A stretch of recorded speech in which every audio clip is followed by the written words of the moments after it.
Chicago. Today on U.S. History Channel 10, we are discussing a famous novel by the name of Uncle Tom's Cabin. Amanda, why don't you inform our viewers about the novel? Sure, Belle. Uncle Tom's Cabin was written by Harriet Stowe. Features Uncle Tom, of course, a Christian slave who struggles to keep his faith in hard times. Eliza, a personal maid to her mistress. Eva, the mistress's daughter, who was surprisingly non-perceptive to racial differences. A cruel slave owner by the name of Simon Legree who abused his wife. And Augustine St. Clair, father of Eva and master to Tom. The book centers around the lives of Tom, a slave sold to St. Clair after his previous master goes bankrupt, and Eliza, whose son is sold without her. Tom is dead set on being a Christian and refuses to stop reading the Bible, becoming a comfort to his fellow slaves. Eliza runs away before her son is taken, and she is able to escape safely into Canada. The amount of controversy this book causes between the South and the North is interesting, isn't it, Belle? Yes, very. What with the North's Frederick Douglass calling Stowe's story baptized with holy fire myriads who before cared nothing for the bleeding slave. Meaning she has changed the minds of many people who had no idea how bad slavery was? Yes, but unfortunately the South didn't agree. They said that her indictment of slavery through the odious figure of Legree was likened to a malignant attack on the institution of marriage, as if she had chosen a wife-beater to represent the normal condition of the relation between loving spouses. It's interesting, don't you think, that the South, the entrepreneurs of slavery, thought that spousal abuse was perfectly normal? Yes, it is. What's also interesting is the assumption made by former President Abraham Lincoln that Harriet Stowe, or more accurately her book, started the Civil War. No, he actually said that? Why, yes, he did. He invited Harriet to the White House and introduced her as the little woman who started the Great War. But that's simply a matter of an opinion. As David Potter once put it, history cannot evaluate with precision the influence of a novel upon public opinion. That may be so, but don't you find it a little coincidental that not months after the book was released, the Civil War had been launched into motion? Yes, coincidental indeed. How could we possibly begin to understand the impact of Uncle Tom's Cabin on such a racialized society? Funny you should say that. Michaela, why don't we turn it over to you? Hello. Here behind me is a map of the colonial U.S. It looks like from the diagram that the rejection was mainly in the South, while the acceptance concentrated in the North. Of course, there were a couple odd ducks in the mix, but that's normal for controversy this big. See, Amanda, it is obvious that the book had such a powerful impact and it was a key instrument in creating the Civil War. I'm still not convinced. Michaela, what do you think? I see what you're saying, Amanda. The country was pretty divided before the book was published. But Belle's right, too. There were clear differences in the viewpoint, certainly contributed to the start of the Civil War. The South was outraged that Harriet pointed out what slavery really was. And the North used that as fuel for their fight against slavery. While it certainly wasn't what caused the Civil War, it was most likely the flame that lit the fuse. And back to you.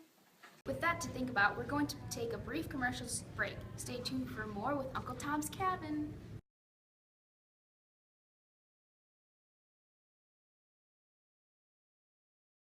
As I went down in the river to pray, studying about that good old way, and who shall wear the starry crown? Good Lord, show me the way. But my niggas are treated just about as well as it's ever wise to treat them. Let's go down, don't you wanna go down? Oh, sisters, let's go down in the river to pray. Now, why would a trader be interested in your little Harry?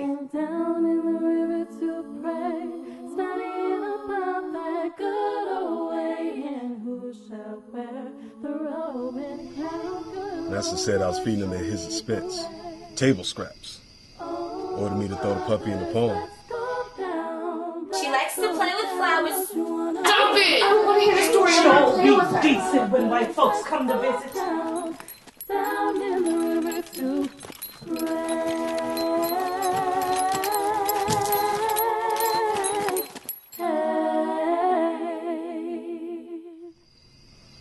That's to find out one day.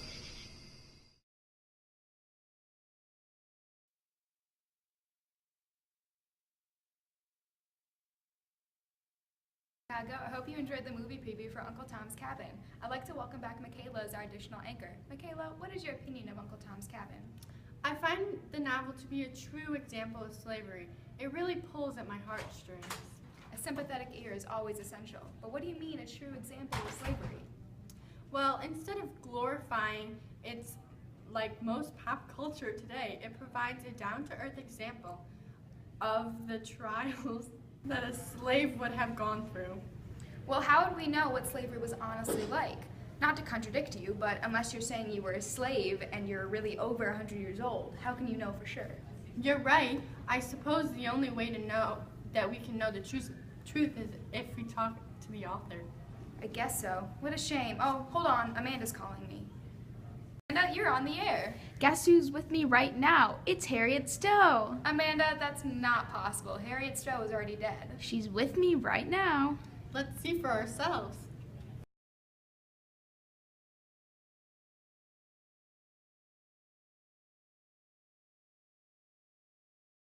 It's my pleasure to introduce the author of Uncle Tom's Cabin. Hello, Miss Stowe. How are you today? I'm well, thank you. My times have changed. How did you come upon writing this book? Because you had not been in abolition before and while you were writing the book. Well, my sister was sending me information about escaped slaves, and it piqued my interest. So I started reading more and more articles of escaped slaves in the newspaper and court cases. With my research, I was able to talk to my maid and see what was going on. That started my abolitionistic lifestyle, and I wanted to make a difference. How did religion affect this book? As I am, the book is Christian. In the book, I used my Christian ideas that affected the audience. I used the characters to display the ideas of slavery, whether they treat their slaves well or horribly. My main moral in writing this story was to prove that slavery is bad for everyone: slaves, the government, slaveholders, and the community. How did you think of these stories that you wrote on your book?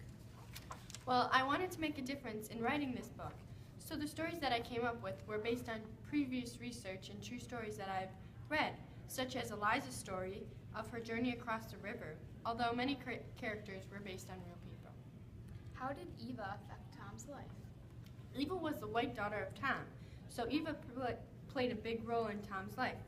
Eva gave Tom hope, and she really had no idea that the difference between whites and blacks at the time, other than the skin color, and black people were slaves. While Eva was dying, she gave each slave a piece of her hair. And she says that everyone should be Christian so that they will see her in heaven. She also told her father to free Tom. Well, it was great for you to come, and it was nice talking to you. Everyone go check out the book Uncle Tom's Cabin. Hey, I saw that the president said you were the little lady that started the war. Ha ha ha ha. Haha, that was me.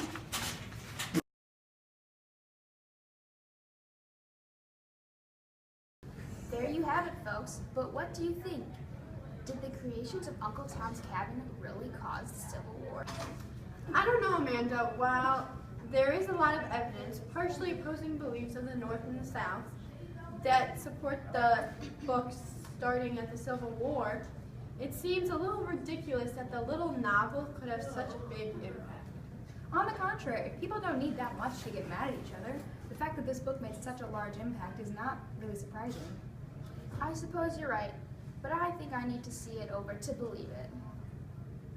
Well, let's hope we never have to believe it. I don't know about you, but I never want to see that Civil War. Here's to that.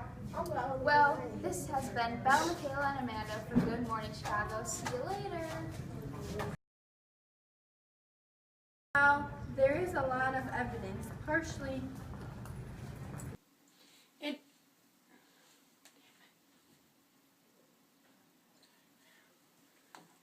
mainly in the southern countries.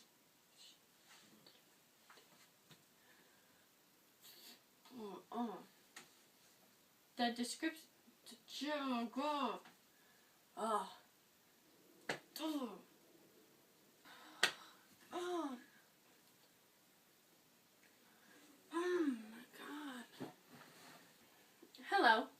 behind me is a Dagat. Why do I keep saying Dagat? Go away. Can you have this dog stop walking back and forth?